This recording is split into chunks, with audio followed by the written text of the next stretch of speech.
Baik, kali ini kita akan bahas mengenai topik skripsi. Ya,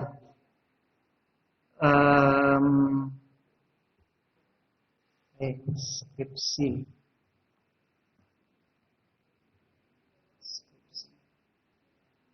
Nah, skripsi itu tadi apa? Skripsi itu adalah sebuah karya ilmiah untuk S. Ya, karya ilmiah untuk S1 itu tujuannya adalah mengaplikasikan teori. Ya, karena S1 itu levelnya mengaplikasikan teori, berarti di sini ada dua hal. Yang pertama adalah teori itu sendiri. Teorinya apa yang digunakan, yang akan diaplikasikan? Kemudian yang kedua, apa? Teori itu akan diaplikasikan di mana? Jadi dua hal ini yang harus dijawab dulu. Teori apa yang akan diaplikasikan. Yang kedua, teori itu diaplikasikan di mana. Lalu sekarang kita ke teori-teori informatika.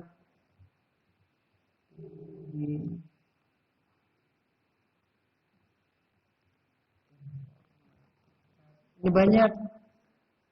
Kalian bisa yang pertama, yang umum itu software engineering. Ya, software engineering. Software engineering itu banyak. Ada software development, macam-macam ya. Kalau software engineering ada software development. Ini bikin software dari awal sampai akhir. Mungkin ada software quality, software quality assurance, software quality assurance,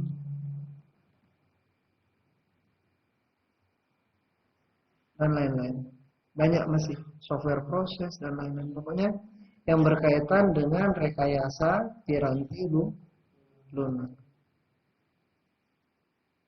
Kemudian yang kedua adalah database. Ya. Database ini bisa bikin mungkin database teori, SQL teori, kemudian mungkin juga query optimization, optimizing gitu. Mungkin.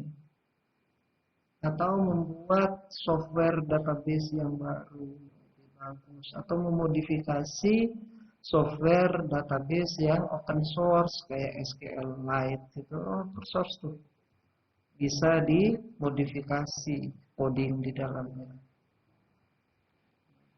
Modifikasi open source DB bisa tuh. Sebenarnya open source itu SQL. MySQL dulu juga open source, kemudian dibeli Oracle sekarang. Open source. Ya, bisa banyak tuh kalau database banyak banget. Software engineering juga banyak sih.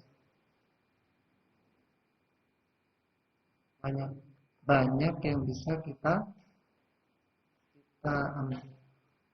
Atau mungkin apa lagi? Mungkin artificial intelligence atau intelligent system. Ya, bikin sistem pintar. Ya, sistem pintar. Ini banyak nih. Nanti bisa pakai machine learning. Ya, mungkin juga pakai neurocomputing,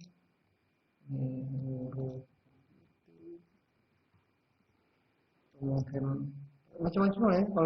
Kalau machine learning kan banyak, ada prediction, ada classification, ada clustering gitu. Ya.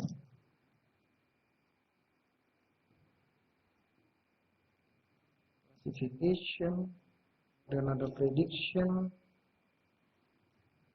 ada clustering, dan lain-lain. Banyak. Kemudian neurocomputing atau neural network, ada lagi istilah deep learning dan lain-lain. Yang juga ini yang mungkin kalian bisa itu yang kayak computer vision. Bisa juga diambil sebagai topik apa namanya? Topik skripsi. Kemudian yang lain mungkin mobile computing. Mobile computing ini bisa pakai untuk misalkan smart city kayak gitu. Smart city ini contohnya apa? Kalau di sini misalnya orang bisa melaporkan jalan yang rusak di sini ini di Bogor gitu. Jalan rusak dilaporkan. Nanti bupati bisa lihat jalan mana yang rusak, tingkat kerusakannya seperti apa. Nah, ini bisa dikombin juga dengan computer vision, dengan gambarnya di foto pakai handphone. Nah, ini computer vision misalkan untuk smart city misalnya. Gambar jalan rusaknya di apa namanya? Di foto, nanti si computer vision bisa memberikan penilaian ini tingkat kerusakannya sejauh apa. Dari 0 sampai 1 sampai 10 dia level kerusakannya sudah 8 misalnya. Enggak karu-karuan jalannya misalnya. Bisa seperti itu. Pakai computer vision. Jadi tinggal digambar, difoto jalan, orang bisa langsung upload. Terus si machine learning-nya pakai computer vision itu bisa membaca, mengubah, menilai tingkat kerusakan jalan. Oh, keren loh. Keren. Nanti si bupati bisa lihat, oh, kayak gini loh. Atau bisa juga ini kalau software development tadi mungkin GIS juga bisa. Smart city atau apa smart transport. Orang bisa kalau sekarang ada Grab, ada itu. Kalian bisa buat lagi yang lain. Yang gratis, nggak berbayar misalnya. Kalau Grab 20%, kita misalkan 5% aja ngambilnya. Bisa juga tuh pakai mobile. Ya kira-kira seperti itu. Atau kalau kalian suka ada GIS mungkin. Geographic Information System. Bisa juga kita pakai GIS. Ya, kita bisa apa namanya nyari topik GIS atau IoT Internet of Things. Nah, Internet of Things. Nah, beberapa yang semester lalu ada mahasiswi Anissa itu membuat sistem pakai PLC gitu. Itu membuat sistem untuk memberikan pakan otomatis terhadap ikan. Jadi dia ukur ikan itu pak untuk 1000, misalkan sekolah 1000, isi 1000 anak ikan itu dia butuh pakan berapa, memberi makannya setiap jam berapa, itu bisa diprogram tuh. Jadi dia memberikan makan sesuai dengan jam, sesuai dengan volume yang dibutuhkan. Itu otomatis tuh, dia buka kerannya itu, keran makannya, gitu, dia akan ini berapa lama gitu, tergantung dengan jumlah ikan dan umur ikan, karena setiap umur ikan beda kan. 1000 ikan yang umur misalkan 1 bulan sama dengan yang 2 bulan kan beda tuh kebutuhan pakannya. Nah itu bisa. Bisa kayak gitu.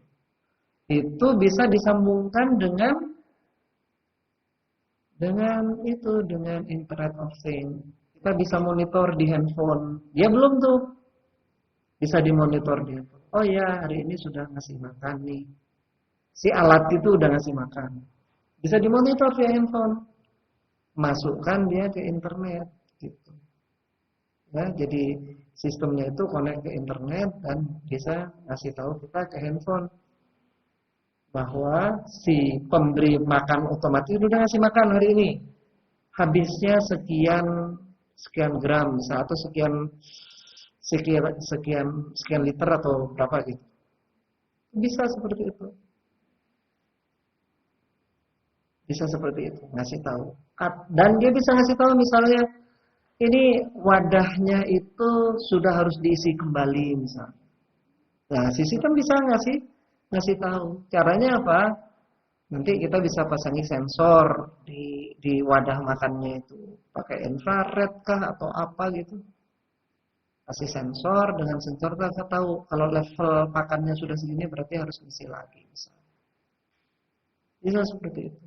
Di-combine antara mobil computing, IoT, kemudian juga dengan microcontroller.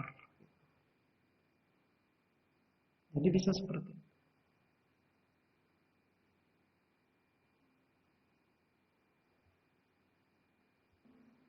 Masih banyak topik lain yang mungkin bisa dipelajari. Dipelajari. Nah, contoh yang gampang untuk tahu topik itu, kalian bisa buka jurnal bidang teknologi di bidang teknologi informasi dan informatika gitu. Saya ambil contoh jurnalnya STTM ya. Nah, untuk topik-topik ini kalian bisa lihat contoh di jurnal. Jurnal apa saja? Ini saya ambilkan di jurnal kita STT Muhammadiyah. Ada jurnal namanya Jurnal Informatika Teknologi dan Teknologi ya. Kemudian di sini ada fokus and scope. Ini topik-topiknya nih. Topik-topik informatika itu seperti apa? Nih, ini kalian bisa main di sini. Salah satunya.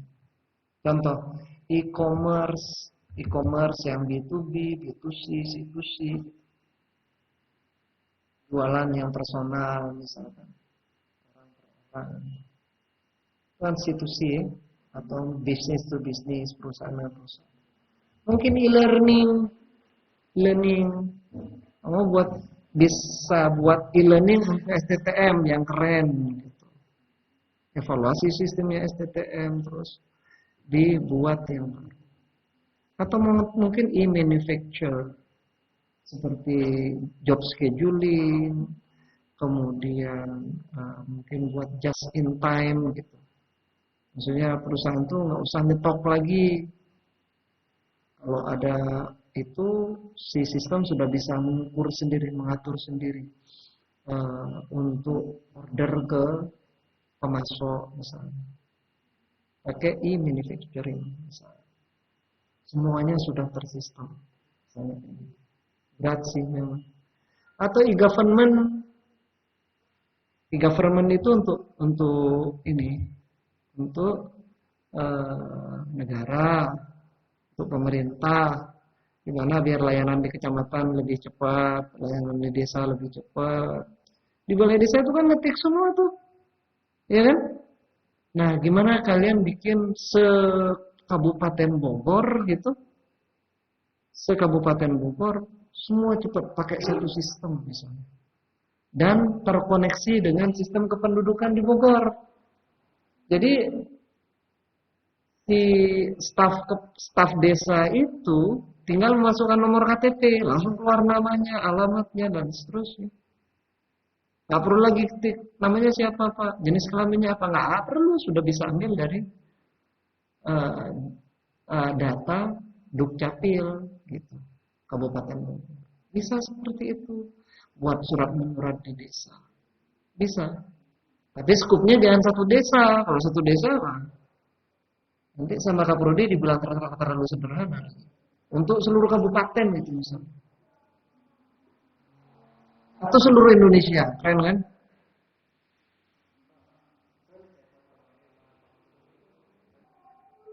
Ya, e-manufacturing misalkan untuk, misalnya begini contohnya nih.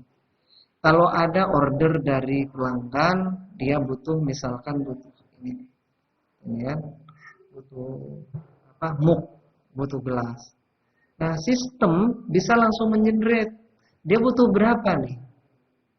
Oh, dia butuh 1000 gelas cangkir keramik. Nah, si sistem langsung bisa menghitung butuh tanahnya berapa, butuh apa namanya, butuh catnya berapa, butuh airnya berapa, butuh tenaga kerjanya berapa gitu. Itu kayak smart manufacturing.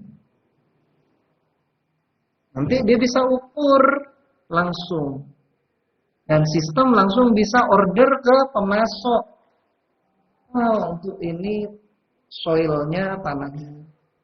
Atau kalau dia cuma misalkan untuk gelas cuma labeling saja, dia bisa langsung butuh 1000, berarti dia langsung order 1000 label. Butuh 1000 mug untuk ke vendor, langsung dia bisa cari vendor mana yang paling bagus harganya. Dia si sistem langsung bisa order. Contohnya seperti itu. Nah, itu termasuk nanti bisa scheduling manpower-nya. Baik, ini macam-macam nih. Ada IT government, IT management, IT government, terus ada supply chain management, ada business process management, dan seterusnya. Ada robotik segala nih, smart sensor, intelligence transportation, dan smart city. Ini smart village, desa pintar. Iya, bisa. Kalau smart city yang saya bilang tadi, setiap orang bisa melaporkan jalan rusak misalnya. Ketika dia foto, si sistem sudah langsung mengcapture gambarnya, mengcapture juga lokasinya di mana. Wah, udah smart itu, bisa mencakup sistem informasi geografi masuk. Yang tadi saya bilang ya, jalan rusak. Jalannya jalan apa? Di mana lokasi? Terus bisa di ini juga pakai misalnya si smart city-nya itu bisa juga kayak mungkin kayak sosial media, orang lain bisa komen salah tuh, enggak, bukan di situ yang rusak. Kemacetan juga bisa. Kemacetan juga bisa. Atau kematian juga bisa. Misalnya nih, ambulans misalnya. Di seluruh Kabupaten Bogor itu titik-titik klinik yang punya ambulans itu yang mana? Gitu. Jadi ketika kamu ada lihat kecelakaan di jalan butuh ambulans, si sistem sudah bisa kasih tahu ada orang mati nih di sini, ada kecelakaan di sini, saya butuh ambulans. Nah, butuh ambulans. Kamu bisa lihat apa namanya, klinik terdekat yang punya ambulan yang mana gitu. Kita bisa kontak. Tapi ambulan yang sudah terkoneksi dengan sistem gitu, dengan sistem. Bisa kayak gitu. Itu juga masuk smart city. Kalau sudah seperti itu kan kotanya udah pintar tuh. Ada orang kecelakaan jebret, ya. Nah, kita lo bisa langsung. Atau di jalannya ada sensor. Wah, ada CCTV, keren nggak tuh?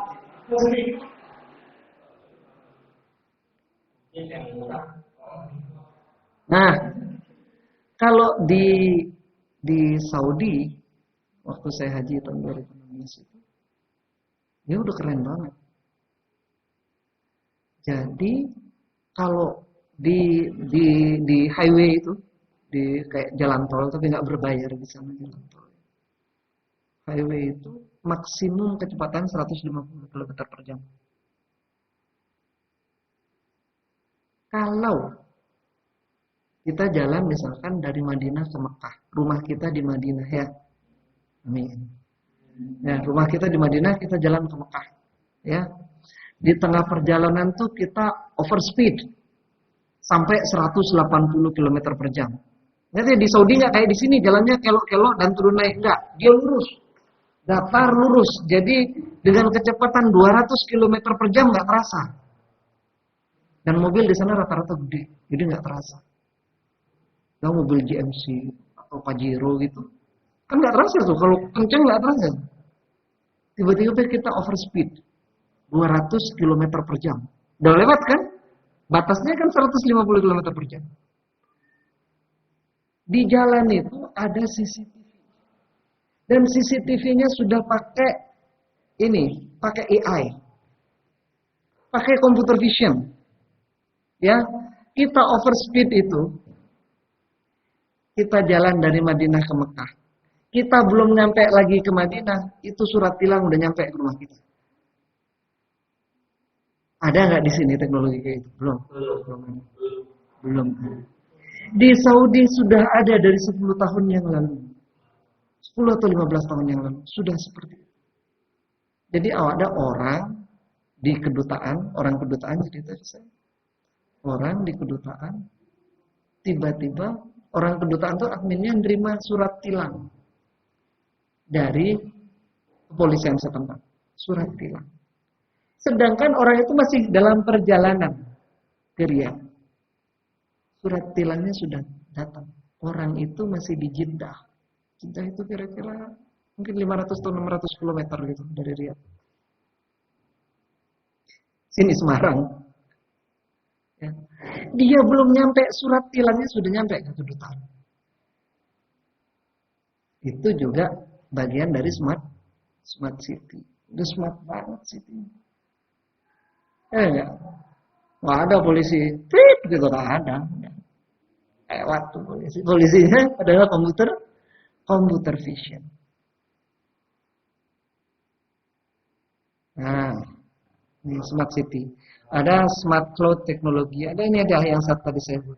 Software engineering, ada data mining, ada remote sensing, ada computer interaction. Ini contohnya nih.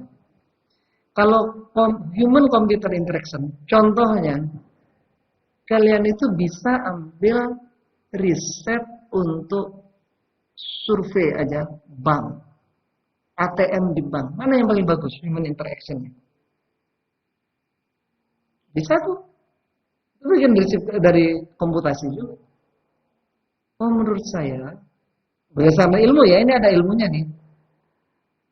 Ada 10 golden rule di IMK itu, berarti manusia. Ada kriterianya.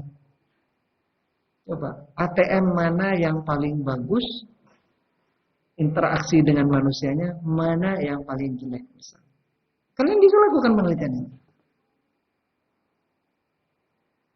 Namanya human computer interaction, hubungan antar manusia dengan komputer.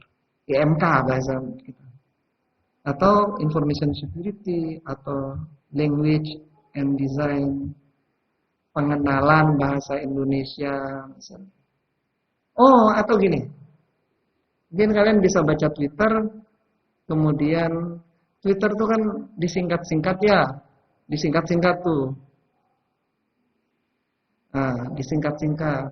Kemudian ada emojinya. Kalian bisa buat menjadi bahasa yang terstruktur sesuai bahasa Indonesia yang benar. Nah, saya bilang benar. Harusnya benar. Orang nulis di Twitter, ya kayak gitu sama enaknya juga. Saya enaknya aja kan nulis. Tapi kita ngerti. Ngerti nggak kita yang dimaksud? Ngerti. Tapi orang yang bukan native-nya orang Indonesia ngerti nggak? Yang native-nya bukan bahasa Indonesia, nggak paham. Nah, mungkin kalian bisa buat itu untuk menerjemahkan menjadi bahasa yang baku dari bahasa SMS itu, bahasa chat WA itu menjadi bahasa yang baku. Nah, ini masuk yang di sini. Languages. Sama ya, sama.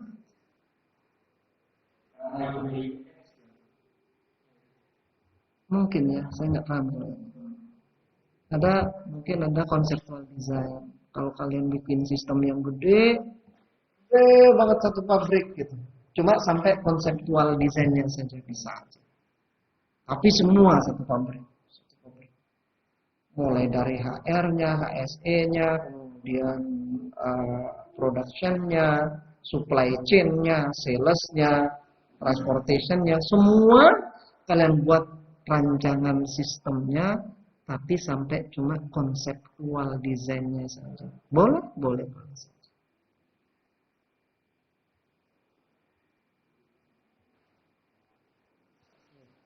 Setelah tahu topik-topik ini, ya, setelah tahu topik-topik ini, kalian mungkin nanya, what next? Ya kan? Ya. Selanjutnya apa ya? Kelanjutannya apa ya? Nah, kelanjutannya baca jurnal. Yang pertama, minatku di mana ya? Minat saya apa? Ya. Next, baca artikel buku ya sesuai dengan minat. Sesuai dengan minat. Sesuai dengan minatnya masing-masing. Kalian minat apa, bacalah buku itu, bacalah artikel itu. Jangan lupa ini maksimal 5 tahun terakhir. 5 tahun, karena kan teknologi dalam 5 tahun sudah jauh. Kalau nyari artikel 5 tahun terakhir di bidang smart city ya ribuan artikel. Tinggal mana yang mau dibaca. Atau paling nggak ratusan. Ya kan? Oke.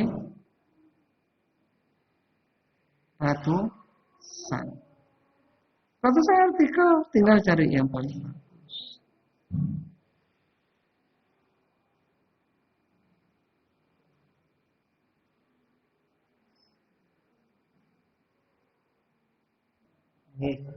Ada pertanyaan, kalau bikin sistem parkir boleh nggak?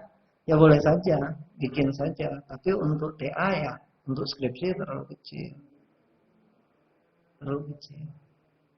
Kecuali sistem parkirnya lebih keren, pakai mungkin smart system atau intelligent system atau pakai computer vision gitu. Jadi pakai kamera sudah bisa memfoto plat nomor itu, plat nomornya, kemudian sama nangkep jamnya, jam berapa dia masuk. Plat nomor, di foto. Dia bisa baca. Kalau nggak kebaca, sistemnya ngapain? Kan harus ada alternatif. Paling tidak kalian sudah bisa baca plat nomor. Tapi kalau baca plat nomor itu sudah banyak yang disediakan, yang menyediakan API itu banyak. Mungkin kalian mesti riset di metode pembacaannya seperti apa. Ada nilai risetnya, ada penelitian. Kira-kira seperti itu. Pertanyaan-pertanyaan tadi. Sistem parkir.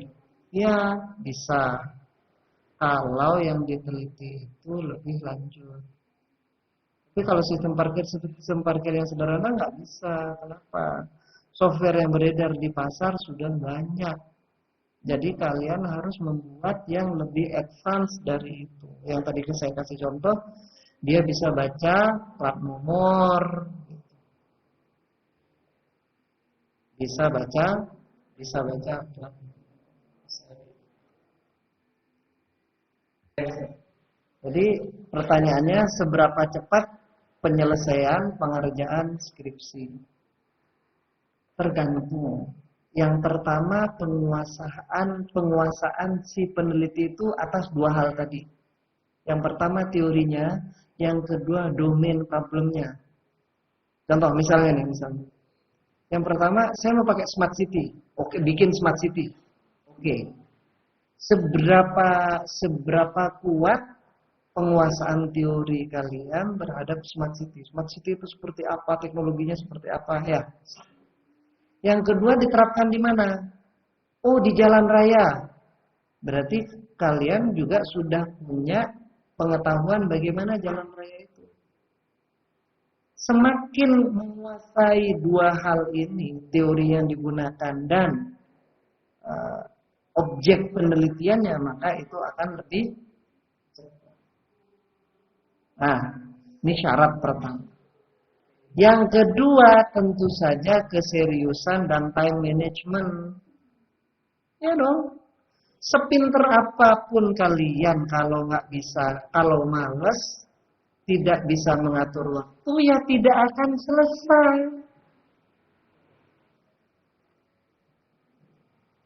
Ada yang ini, gua banget tuh.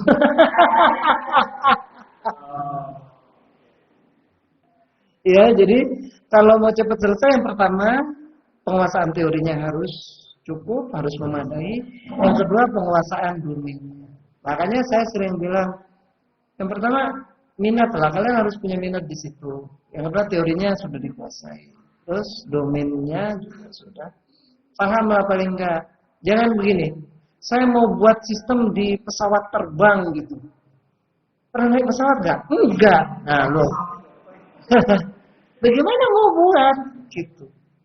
Jadi jangan terlalu ideal mau bikin yang keren, sementara yang keren itu kita nggak tahu gitu.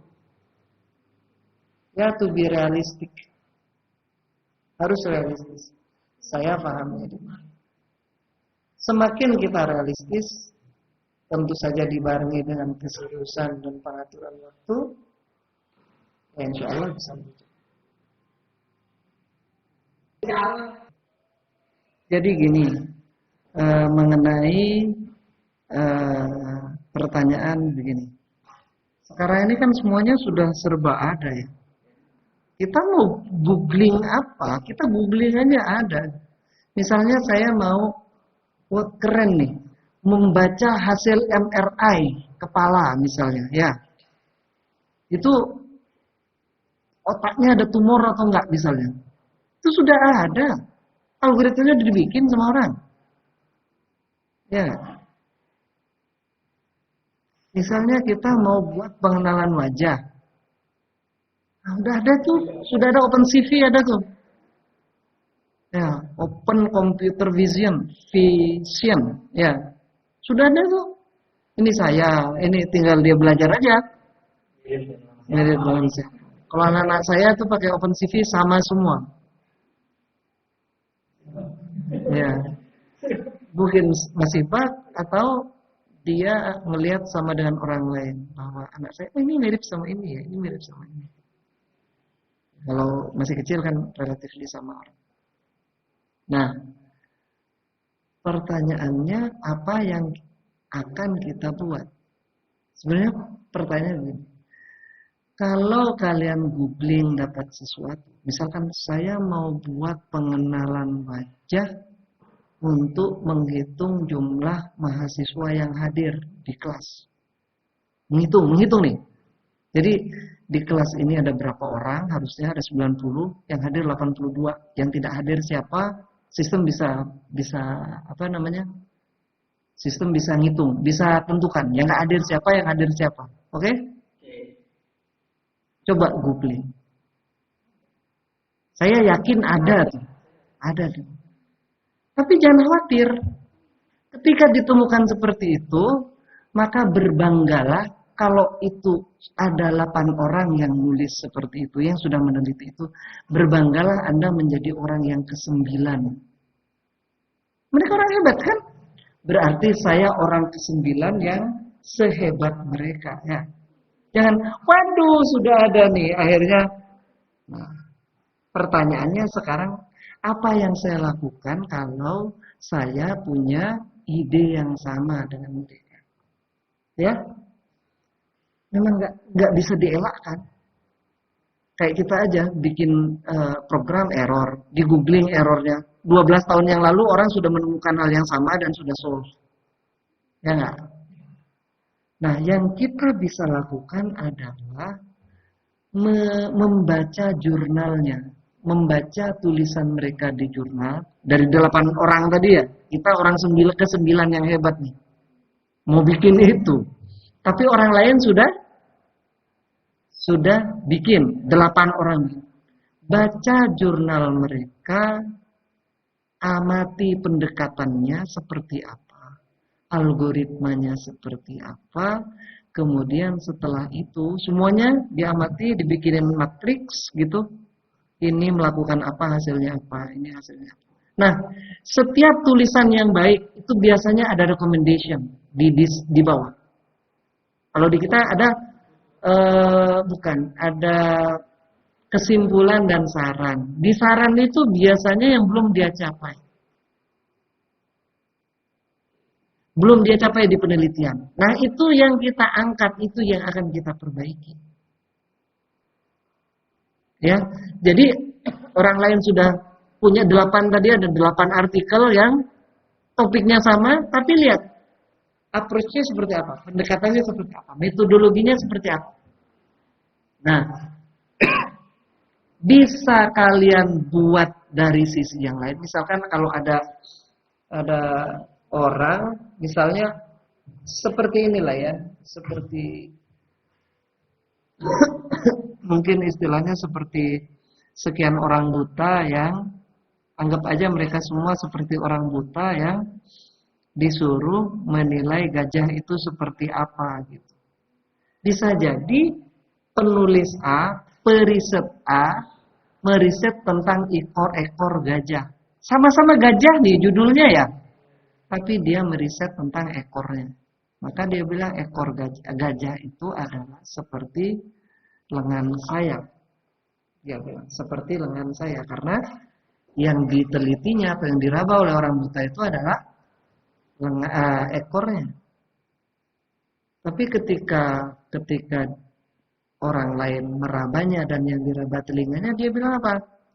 Wah, ini kayak kipas angin yang dipegang itu, kipas satenya tukang sate Madura itu. Ya. Begitu lihat kakinya, yang megang kakinya kayak pohon. Coba kalian ambil perspektif yang lain. Saya mau lihat dari sudut pandang yang lain. Artinya apa? Pendekatan mereka masing-masing itu dari perspektif, melalui perspektif yang mana? Metodologinya apa? Nanti hasilnya bagaimana? Hasilnya bagaimana? Nah, dari hasil itu kekurangannya lah yang kalian bisa perbaiki.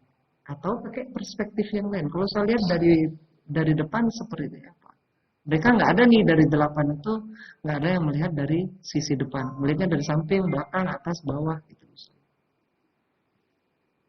Baru di situ main nih modifikasinya. Pada objek yang sama. Pada objek yang sama. Jadi untuk ATM ini, amati, tiru, dan modifikasi ini mesti hati-hati. Ya, hati-hati dan nanti harus dicek plagiarismenya.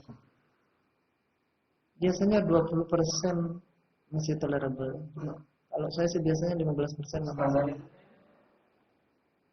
Saya 30 masih oke. Nggak tahu. Nggak tahu. Semakin kecil semakin bagus. Semakin kecil plagiarismenya berarti semakin bagus. Berarti apa dari semua ini? Yang pertama minat penting tuh. Dari topik yang tadi kalian minatnya di mana? Oh, smart city. Oh, saya intelligent system. Oh, saya software engineering. Oh, saya machine learning misalnya. Oh, saya apa? Baru cari machine learning yang mana? Prediction. Misalnya, saya mau memprediksi, misalnya gini nih. Saya mau memprediksi mahasiswa A lulus atau nggak lulus? Lulusnya tepat waktu atau nggak? Ya, misalkan saya masukin NIM-nya sekian, dia ini akan lulus tepat waktu atau enggak? Dengan histori kehadiran kuliahnya, histori IP-nya, histori keluarganya, histori activity-nya di pekerjaannya, semuanya kamu baca sehingga nanti menghasilkan, oh ya, dia tepat waktu. Oh, dia terlambat 2 tahun nih kayak gini. Itu masuk tuh. Masuk TA tuh keren tuh, beneran. HP masuk itu. Rizka ini tepat waktu apa enggak? Lihat. Histori pembayaran uang kuliahnya. Ini suka telat-telat nih. Misalnya ya. Ayo. Kalau suka telat-telat nih potensi cuti ada kan, berarti enggak tepat waktu ya enggak? Misalnya. Maksud kamu ya, Riz? Bukan Rizky, tapi Rizkon. Nah, terus misalnya oh ini nih, aktif di IMM, aktif di BEM, terlalu aktif nih. Misalnya, waktunya habis untuk ngurus BEM, ngurus IMM, kuliahnya terlantar. Yang kayak gini nih, lulusnya terlambat 5 semester misalnya. Keren nggak? Keren. Dan itu kamu bisa nilai untuk anak semester 4. Semester 4 sudah kelihatan IP-nya seperti apa. Nanti sistem kamu itu bisa memberikan dukungan pengambilan keputusan ke pihak bukan mahasiswaan, ke prodi, bahwa mahasiswanya harus diapain. Kamu bisa lihat juga, kan juga bisa lihat berdasarkan histori tipikal anak-anak seperti apa yang lulus tepat waktu itu. Kehadirannya seperti apa, IPK-nya dari semester 1 berapa, bisa diprediksi.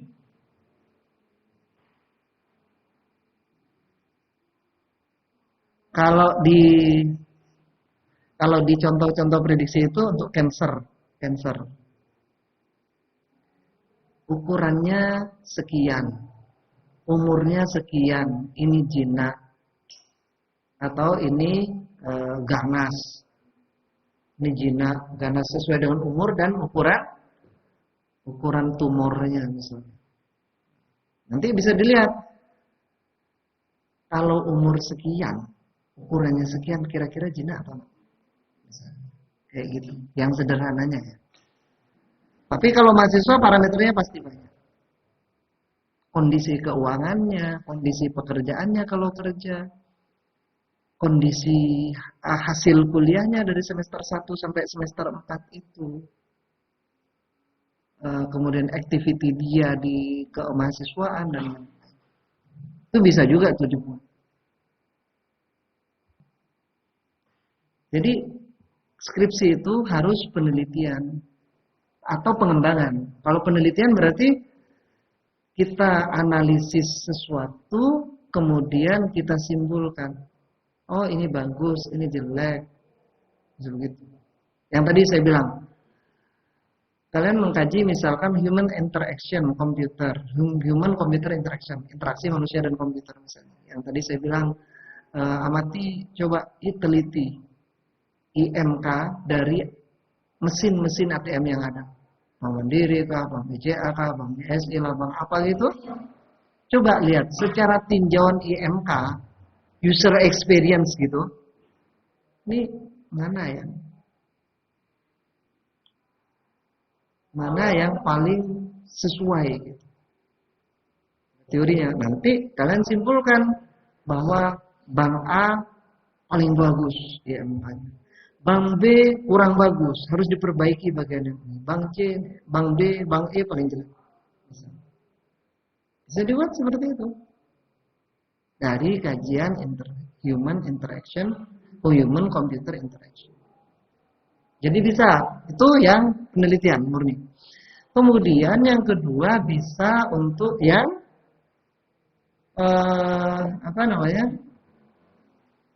pengembangan. Kalian buat software untuk melakukan prediksi kelulusan mahasiswa misalnya. Ya, prediksi kelulusan mahasiswa. Atau prediksi anak SMA ini nanti tuanya sukses atau enggak gitu. Nah SMA kelas 3 tuh, kan gayanya udah kelihatan tuh ya. Ini sukses enggak nih tuanya? Bisa aja sih, cuma nggak tahu. Perhatikan hasilnya, hasil penelitian itu bisa iya bisa enggak loh. Enggak harus berhasil, bisa gagal juga. Tapi kalau gagal juga harus dilaporkan gagalnya karena apa. Kamu prediksi buat algoritma ternyata waktu diprediksi di dunia nyatanya salah misalnya. Boleh nggak? Ya boleh-boleh saja.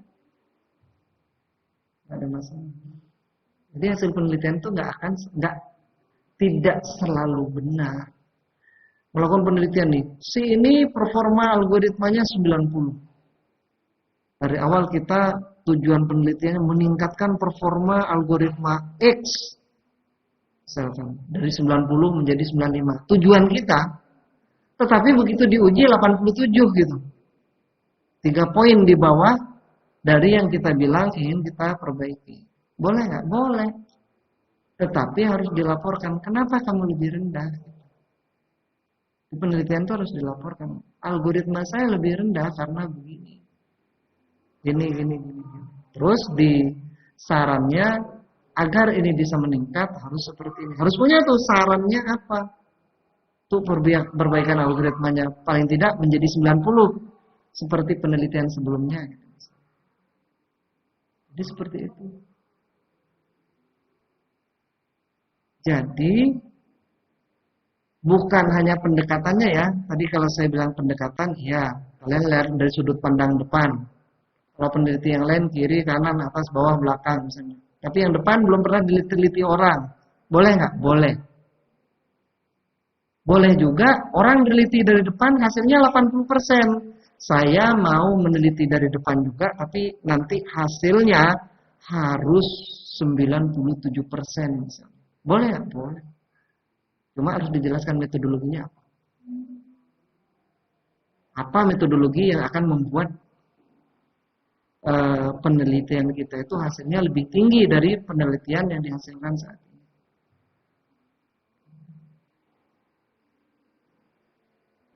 Oke, berarti sekarang ini nih yang harus kalian lakukan. Pelajari lagi minat saya di mana. Kemudian yang kedua, baca artikel sesuai dengan yang diminati. 5 tahun terakhir. 5 tahun terakhir. Karena teknologi 5 tahun itu udah ketinggalan loh. Siapa yang sampai sekarang pegang handphone 5 tahun yang lalu? Ada nggak? Nggak ada kan? Nggak ada. 5 tahun yang lalu atau 7 tahun yang lalu masih 3G. Sekarang siapa orang pakai handphone 3G? Nggak ada.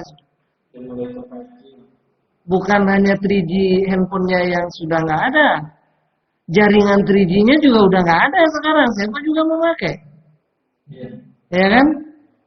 Kalau 7 tahun yang lalu itu jaringan 3G masih ada nggak sekarang? Udah nggak ada. Sudah tidak ada. Jaringannya udah nggak ada. Jadi teknologi kenapa kita? Karena kita bidangnya teknologi. Kalau kita bidang humaniora gitu, bidang sosial kita masih bisa lihat. Psikologi 20 tahun yang lalu masih relevan sampai sekarang. Ya, ilmu sosial 50 tahun yang lalu masih relevan. Apalagi agama ya. Tentang pendidikan Islam gitu. Ya, literatur Islam dari 14 abad yang lalu masih relevan sampai sekarang. Tapi kalau karena kita di bidang teknologi dan teknologi itu 5 tahun yang tadi saya bilang, siapa sekarang orang yang pakai handphone 3G? Yang 7 tahun yang lalu masih melegenda ya, biasa. Atau siapa yang sampai sekarang pakai BlackBerry? Ada nggak? Nggak ada. 5 tahun yang lalu, 7 tahun yang lalu. Ya. Jadi sekali lagi ini yang perlu diperhatikan. Kembali ke minat saya apa, kemudian baca artikel atau buku sesuai dengan minat. 5 tahun terakhir paling tidak baca 10 artikel. Ya, baca 10 artikel. Nanti dicari, buatkan mapping gitu. Artikel A berbicara tentang ini, hasilnya apa? Cara baca artikel itu pertama baca abstraknya. Kalau sesuai baru berikutnya. Abstrak dulu dibaca. Karena di abstrak ada apa? Tujuannya apa, metodenya apa, hasilnya apa, simpulannya apa. Yang pertama, saya kasih ya. Ini cara membaca artikel jurnal. Yang pertama, ini nomor 1, baca abstrak. Baca abstrak. Di abstrak itu ada tujuannya, kalau tulisan yang baik. Tujuannya ada, metodenya ada, ya, hasilnya ada, sama simpulannya ada. Ini artikelnya bagus, pasti ada ini. Kalau kalian minat, maka lanjutkan. Oh iya, ini sesuai dengan minat saya nih, lanjutkan. Tapi kalau abstraknya saja sudah tidak sesuai dengan minat, ganti artikel yang lain. Oke? Yang kedua, kalau sudah, lanjutkan dengan hasil penelitian. Hasil penelitiannya seperti apa? Sesuai apa? Hasil penelitian ini nanti lihat kelebihan, kemudian lihat juga kekurangannya. Nah, kekurangan inilah yang nanti mesti ditambal. Nah, ini biasanya ada tuh. Di setiap hasil penelitian ada kelebihan, kekurangan, pasti. Kalau artikelnya bagus.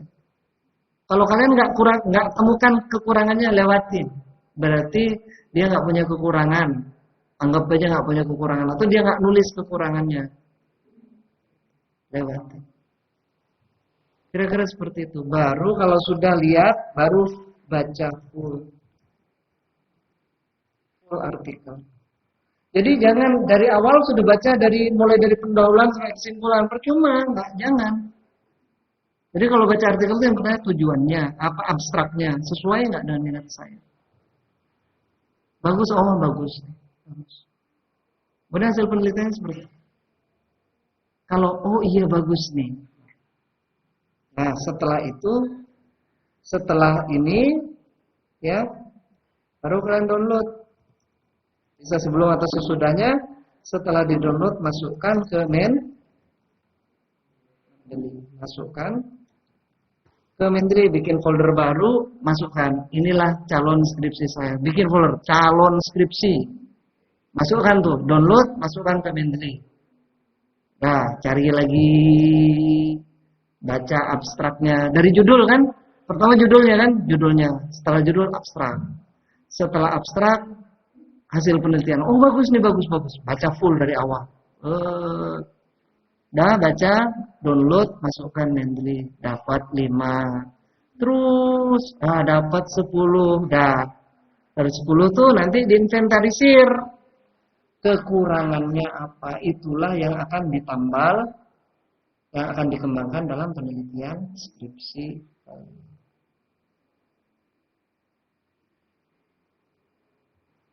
Baik, semoga bermanfaat. Kita akhiri. Billahi taufiq wal hidayah. Assalamualaikum warahmatullahi wabarakatuh.